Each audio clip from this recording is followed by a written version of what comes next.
한국유교문화진흥원은 성균관과 협력하여 급변하는 현대사회에 걸맞는 예절의 현대화를 위해 노력하고 있습니다. 여러분 안녕하십니까? 정재근TV의 정재근입니다. 한국유교문화진흥원 한유진의 원장으로 일을 하고 있습니다. 퇴계의 17대 종손인 동주대학교 이치혁 교수께서 쓰신 퇴계에게 묻는 삶의 철학이라는 책을 읽어드리고 있습니다. 오늘은 예의 의미에 대해서 읽어드리겠습니다. 지금까지 인의 예지라고 그러는 것이 인간의 선한 본성이라고 강조를 했고, 이것이 유교 유학의 기본 원리라고 말씀을 드렸습니다.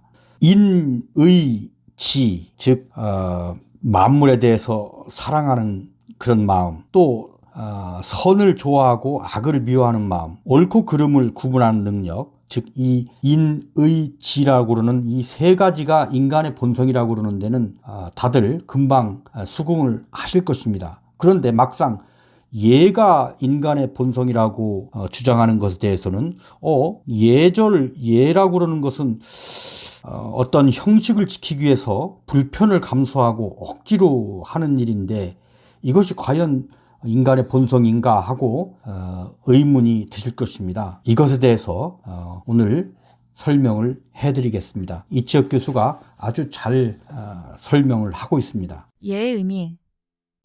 예의 의미. 여기서는 원만한 인간관계를 위한 구체적인 방법을 논의해 볼까 합니다. 인간관계는 어떻게 이루어져야 바람직할까요? 여기서 떠오르는 것이 바로 예입니다. 유학사상을 얘기할 때 예라고 하니 아마도 많은 분들이 고개를 절레절레 흔드실지도 모르겠습니다. 예라고 하면 답답하고 숨막히는 것, 고리타분한 것, 허례허식, 번문용례라는 단어가 떠오를 수도 있습니다. 물론 예는 무엇인가 격식을 차리고 사람의 행위를 규제하는 면이 있지요. 그렇긴 하지만 그것이 사람을 옥죄고 통제하려는 것이 아니라는 것을 이제 말씀드리려 합니다.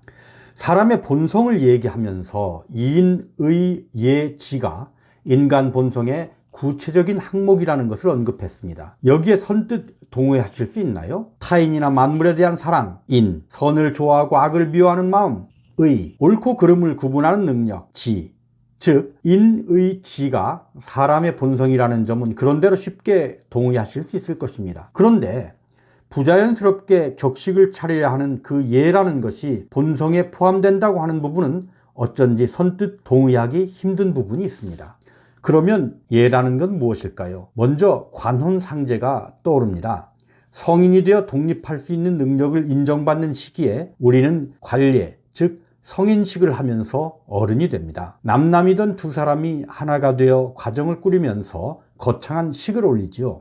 한 번밖에 없는 그리고 인생의 가장 중대사인 죽음을 맞이하면 남아있는 가족과 친지들은 모든 일을 폐한 채 그를 송별합니다. 그리고 매년 그날을 기리며 제례를 행하지요. 이러한 예들은 분명 일정한 격식과 틀을 가지고 있습니다. 그 격식은 우리가 학습이나 모방을 통해 익혀야 합니다. 그러니까 예는 내재적인 것이 아니라 외부에서 주입된 것이라고 주장할 만합니다.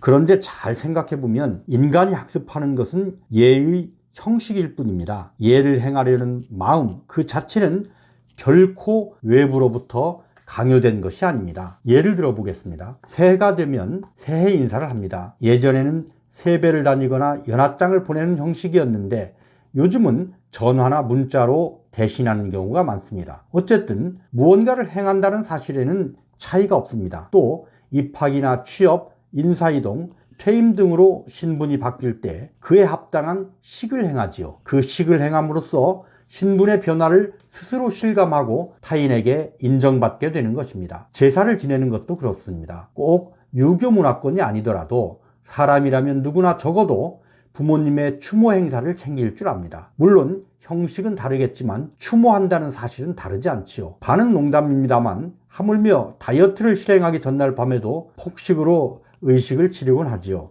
무언가를 기억하고 어떤 몸짓을 행하려는 마음, 이 마음이 바로 예를 행하려는 마음입니다. 그러니 예를 지킨다는 것은 어떤 규정이나 규범을 마지못해 지키는 것이 아닌 우리의 마음이 우러나온 행위입니다. 그래서 예가 인간의 본성의 하나라고 할 수 있는 것입니다. 예의 구체적 형식이 다를 뿐 예를 행하려는 마음은 누구나 자연스럽게 가지고 있습니다. 그렇기 때문에 정성과 마음을 다하기만 하면 예의 형식은 얼마든지 변통이 가능합니다. 오늘날은 오늘날의 사회에 합당한 형식으로 예를 행하면 되는 것이죠. 퇴계는 예에 따를 것을 매우 강조했지만 형식에 얽매이지는 않고 융통성 있게 수행했습니다. 조선시대의 엄격한 예제에 따르면 부모의 상을 당한 사람은 상기가 끝날 때까지 육식을 해서는 안 됩니다. 그런데 한 번은 상중에 상주인 맏아들이 집상을 하다가 몸이 허약해지고 병이 생겼습니다. 퇴계는 직접 건포를 보내주면서 육식을 하여 몸을 챙길 것을 권고했습니다. 또 당신의 임종에 앞서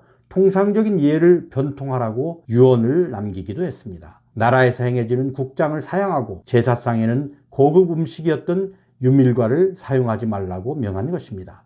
예가 인간의 본성이기 때문에 우리는 예를 따르면 마음이 편해지고 기분이 좋아집니다. 반대로 예를 어기면 불편한 마음이 듭니다. 반가운 사람에게 인사를 하고 상황에 합당한 말을 하고 서로 상대를 배려하고 양보하는 것이 모두 예에 속하는 것들인데 이러한 예의 실천은 서로를 기분 좋게 만들어줍니다. 물론 예가 잘못된 방향으로 사용되는 경우도 있습니다. 나는 이렇게 예를 잘 지키는 교양 있는 사람이다 라는 것을 과시하려고 하는 것이 문제의 발단입니다. 예가 과시용으로 사용될 때 답답하고 고리타분한 허례허식과 법문 용례가 됩니다. 그렇기 때문에 더더욱 본성으로서 예의 본질을 잘 이해하고 기분 좋게 지켜야 할 필요가 있겠습니다.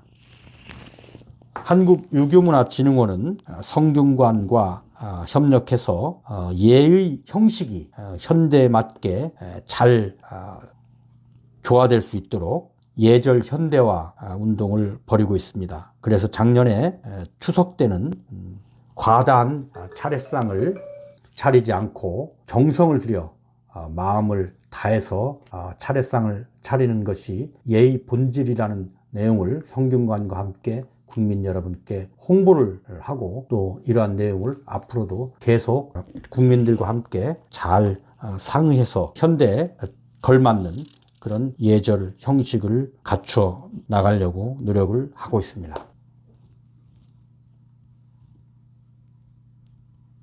고맙습니다. 여러분의 구독, 좋아요는 더 좋은 영상을 약속합니다.